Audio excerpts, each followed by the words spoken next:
Épisode 3. Les prémices d'un lien inattendu. Le jour se lève doucement sur le village, baignant les maisons en terre battue d'une lumière dorée. Naya s'affaire dans les tâches quotidiennes, puiser de l'eau, ramasser du bois et préparer les repas avec sa grand-mère. Mais ce matin-là, quelque chose d'inhabituel se produit. Le prince, toujours déguisé en villageois, arrive à leur porte.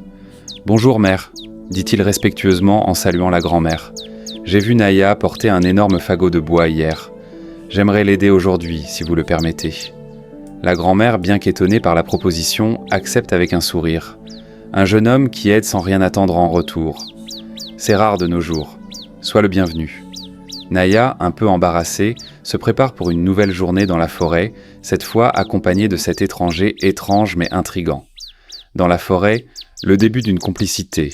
Alors qu'il marche dans les sentiers boisés, le prince engage timidement la conversation. « Pourquoi travailles-tu autant, Naya ? Où sont les autres jeunes du village ?» Elle répond avec simplicité « Je fais ce que je peux pour ma grand-mère et moi. Les autres, ils ont leur propre famille et responsabilités. Je ne peux compter que sur moi-même. » Le prince est impressionné par sa résilience et sa sagesse. Il commence à l'observer d'un œil différent, non plus comme une simple villageoise, mais comme une jeune femme au caractère exceptionnel. En chemin, ils croisent un vieil homme qui tente de déplacer un tronc d'arbre tombé sur le sentier.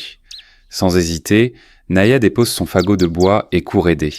Le prince, inspiré par son altruisme, l'imite. Ensemble, ils dégagent le chemin. Le vieil homme les remercie chaleureusement. « Que les bénédictions abondent dans vos vies, mes enfants. Vous avez des cœurs purs. » Le prince, touché par ces mots, jette un coup d'œil discret à Naya, se demandant pourquoi une fille aussi remarquable est méconnue dans ce village. Au village, une rumeur naît. Lorsqu'ils reviennent, le bois chargé sur leurs épaules, les villageois commencent à murmurer. Qui est ce jeune homme qui semble si fasciné par Naya ? Amara, jalouse de l'attention qu'il lui porte, décide de confronter Naya. « Alors, tu te prends pour qui maintenant, avec cet étranger qui te suit partout ?» lance-t-elle d'un ton acerbe. Naya, troublée, rétorque calmement. « Je ne comprends pas ce que tu veux dire, Amara. Il m'aide, c'est tout. » Mais Amara, déterminée à garder le prince pour elle, décide de surveiller les moindres faits et gestes de Naya et du mystérieux étranger. Alors que la journée touche à sa fin, le prince raccompagne Naya chez elle. Avant de partir, il s'arrête, hésitant.